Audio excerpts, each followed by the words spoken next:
Can you think of one way you can ruin your life in 1 week? Learning redstone. I think redstone is one of the coolest things Minecraft has added over the years. Imagine the electricity units in physics, but in Minecraft. The only difference here is that I'm not cheating. So what is redstone? It's simply just Minecraft's take on electricity. You can make circuits that power doors, make digital clocks, and also build a whole computer that can play Minecraft. Let me just tell you, I tried doing at least 2 of the 3 mentioned here. But how much redstone is there really to learn? Is it possible to figure it all out and find the answers to everything in the span of a week? Well, I'm gonna try, and maybe I end up like Mumbo Jumbo. I'm just hoping I get slightly better at this, because as of right now, I don't really know anything about redstone. But that all changes today. Comparators, however you say it. A lectern apparently is redstone. String's redstone. A chiseled bookshelf. A bookshelf is redstone. A big drip leaf is redstone. I feel like there's some things I'm not getting here. So I spent a little bit of time playing around with the things I already knew. Repeaters, pistons, redstone dust, obviously. Well, even then I still am kind of stupid.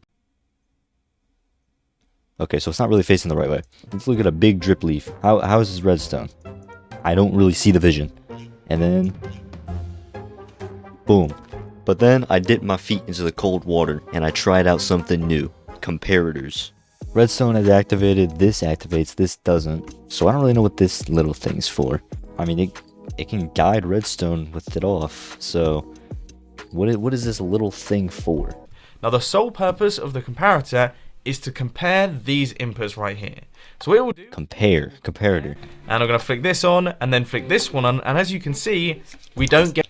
Wait a minute. For those who don't get it, let me explain comparators as the noob I am. A comparator is a device that when powered shuts down the redstone that has previously been turned on. For example, look at this. Now there's more to it, like how much redstone is placed between the source and the comparator, and how much redstone power is applied, but I didn't really worry about that part. Comparators would be good at creating some sort of security to a door, where you have to put the right combination to get in. So why can't I, Mr. Redstone Day 1 Expert here, build one? Well, the problem with Mr. Redstone Day 1 Expert is that he doesn't know what he's doing. I spent about an hour trying to find a build that would activate a piston only when this combination of levers was activated. If this pattern is disrupted at all, it won't work. So here's me trying to figure out what build is gonna work.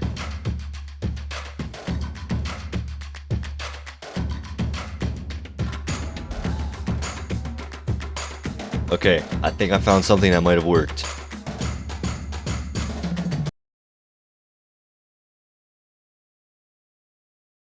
Literally all I need to do is make it so the second lever turns off the whole system. That's basically it.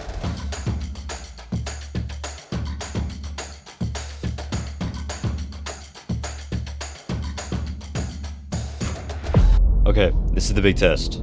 Let me click these off. Let me just run through the different combinations. As you can see, the piston's not turning on.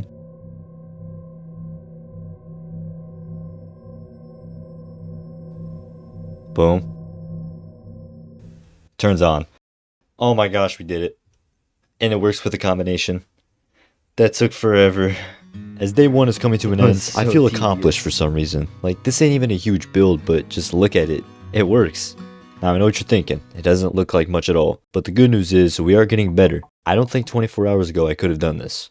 With this security door created, I now know how comparators work, and also how it can activate redstone. But the problem is, this door ain't that appealing. So for the next day, I think I should learn how to make a 3x3 door. You see, this is where truly understanding redstone comes into play. You have to understand how to problem solve and how to make certain outcomes happen while also being creative. It's not all just logistics. Alright, so I might have spent all of yesterday doing only comparators, but listen, I'm not a complete idiot. You know, I know how pistons work, repeaters, redstone dust like I mentioned before. Still don't know what these things are, but it's whatever. I would say I have a good grasp on redstone, but trying to think of a build for a 3x3 door was a bit challenging. Okay, I'm trying to get this piston to move up, like get them to move each other, but I just can't do that. I gotta yeah, I'm lost. Now I told myself I wouldn't copy redstone from other videos I see, but building a 3x3 was much harder than I expected. So I like to shout out Taffy for his build, and okay, he used droppers and observers. What are these? Observers are actually pretty easy to understand. If the face side observes a change in the space next to it, it will activate a redstone signal, but a pretty quick one. I'd probably say 1 tick, so it can cause a lot of problems. Okay, so basically I think the observers detect a change with the droppers. If you activate the dropper, it observes a change, so it activates a signal. And it's basically just going through this entire thing. So I understand how the sides and top work, but it's really just getting that centerpiece in.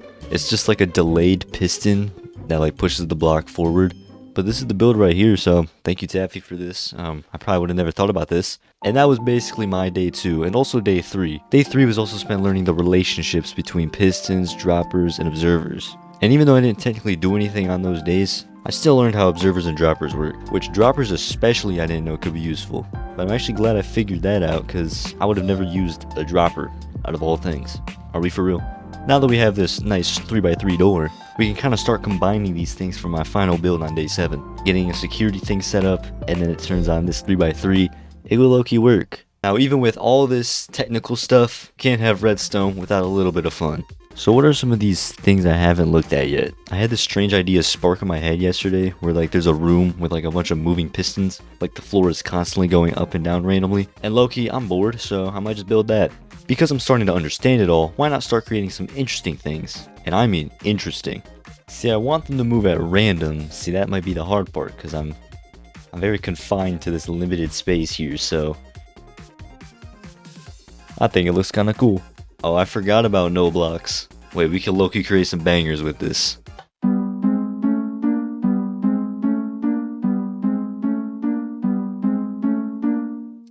I don't know what I just made, but it sounds cool. You can literally be a producer in Minecraft.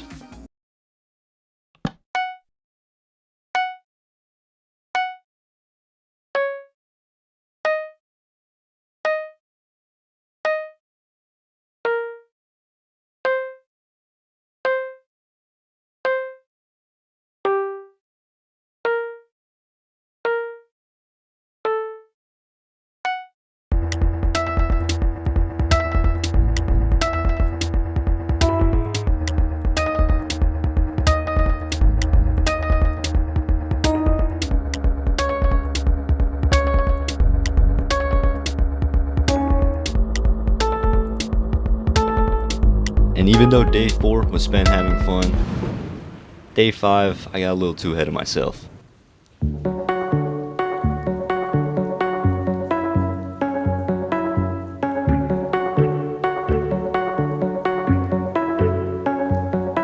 So, little dilemma here. One of my fun ideas is turning out to be not so fun. It's time I tell you guys my big idea. Something that I don't even think is possible. I want to create a digital clock. What is wrong with me? Why did I just say that? As you can see already, I got the frame and stuff, so I'm locked in to get this done. I just don't know how it's gonna function. The biggest problem to start was figuring out how to make a redstone lamp glow. Alright, see, I can get this one, but like, how do I get that? I just can't fit it all in. Pause. Maybe this will help us. Nope. Alright, cool. Thankfully that crisis was averted, because I built a system that would light up each group of lights, with there being 7 groups. Now for the big problem. Listen up. We got the lights. Now how do we create the number?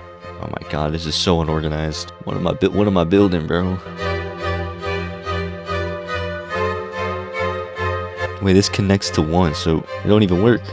The problem with this technique is the redstone signal would overlap with other numbers, lighting up something we didn't need. This thing was getting a little chunky. For this, I had to go to Photoshop and get artistic. Yep, so basically I started writing every pattern each number had and how many times the pattern was shown. Bottom right, okay, every number but 2. Middle line, numbers 2 to 6 and 8 and 9. The top ones, let me look. So the next step was to create a redstone signal for each section. And when I say section, I'm talking about each of the lines. I also had to color code it, and it was really hard to keep track of each one. Okay, so what I'm doing is adding 9 levers for numbers 1 through 9. I forgot about 0. And only connecting redstone to the levers that use that section. If this is hard to follow because I suck at explaining, right now I'm working on the bottom right section, and I have all the levers connected besides the second, because number 2 doesn't need the bottom right section. So that's the process for each section. So I just need to replicate that system 7 times. Which is where the Photoshop became pretty helpful since I know what sections were used by each number. And thus we have this big behemoth. And if I want to turn on a number, let's just say 9, well, I go to the number 9 lever for each section and flick it on. And boom, we got a number displayed. Oh my gosh, it worked. Let's go. Wow. That looks like a lot, right? Well, that's only half the solution. We need to be able to turn on a number in one switch, meaning we hook up another system of levers that turn on all the redstone from each section's number. And this is probably all starting to sound like a lot, and it's starting to sound like gibberish to y'all, but just know I spent 3 hours on day 5 trying to do the beginning part, and I need rest. So give me some sleep so for day 6 I could figure all this out and finally get this done. We choose to go to the moon in this decade and do the other things, not because they are easy, but because they are hard. Because that goal will serve to organize and measure the best of our energies and skills. Because that challenge is one that we're willing to accept, one we are unwilling to postpone, and one we intend to win, and the others too. Alright, it's go time. And let me tell you, it's very hard to keep things organized with this. Maybe I should learn how to organize redstone. But this is me connecting each number's lever to one lever itself, so each number can be turned on in one switch. A pretty annoying process because you gotta make sure none of the redstone overlaps with another part, but so far, it looks like it's working. Now, it wasn't perfect. Some things didn't work, and like I said, it was getting pretty cluttered near the end, but it was slowly coming together. And there it is. We got the numbers working, finally. There is one more thing that I want to try to do, and we should probably do it fast because I've been playing for hours and tomorrow is day 7, but I kind of want to make a loop. Yeah, let's just see if this ends well. It in fact did not end well. What I tried to do was create just a regular loop so they would activate, and what I mean by that is it would go from 9 to 1 and then just keep repeating. But I think when making it, some redstone overlapped, and now I have to go back and fix it all, so it's low-key not going to be that fun. And I spent that time fixing it, rewiring it if you will, to make sure each number would be visible in this loop, and ended with this. You know, it's not really to my liking, but it's going to be the best we get. And unfortunately, due to time constraints, I simply couldn't finish this. Bro, there's no way I'm replicating this system 3 more times and fitting it all here. That's not happening. Yes, I'm sure there was an easier way to do this. I'm sure I'm just an idiot. Alright, but you clicked on this video to see me learn, so obviously you're not going to expect the best. This build would have been pretty cool, but I guess I just set my expectations way too high. We still got one more day though, meaning there's still a chance to create something impressive. It's time to combine everything I've learned into one build and make the ultimate redstone house. And by ultimate, I mean Mr. Redstone Day 7 expert. Let's see what we can do. We're bringing back the 3x3 door. We bring back the security door. We're bringing back the music. And yeah, screw that clock. We don't need it. We even got the big drip leaf. Yeah, we ain't forget about you, my man. And also automated farming if you just hit this button. And also this cool water elevator. This is the house. The great redstone house that you all waited for. This house feels pretty nice. Let me just say that. I mean, I didn't put anything like interior. It was really just redstone, but I think it looks cool. Look at this 3x3 door. It works. Shout out to Taffy, obviously. The security thing is probably my favorite thing because it was actually my build and it actually worked. It's literally like probably a simple thing. It's probably not even that crazy thing, but you know, I did it. I built that. That's crazy. Well, that was my life for 7 days. I'd say there were a lot of things I never would have thought I could have done with my tiny brain. Learning redstone was fun, and it allowed me to make some pretty sick things. But it's not about learning redstone. In reality, that's the easy part. The truly important part is using the redstone to make ideas come to light, which is what makes it such a vital part of Minecraft. So I'd say learning redstone in a week definitely makes your life a lot more interesting.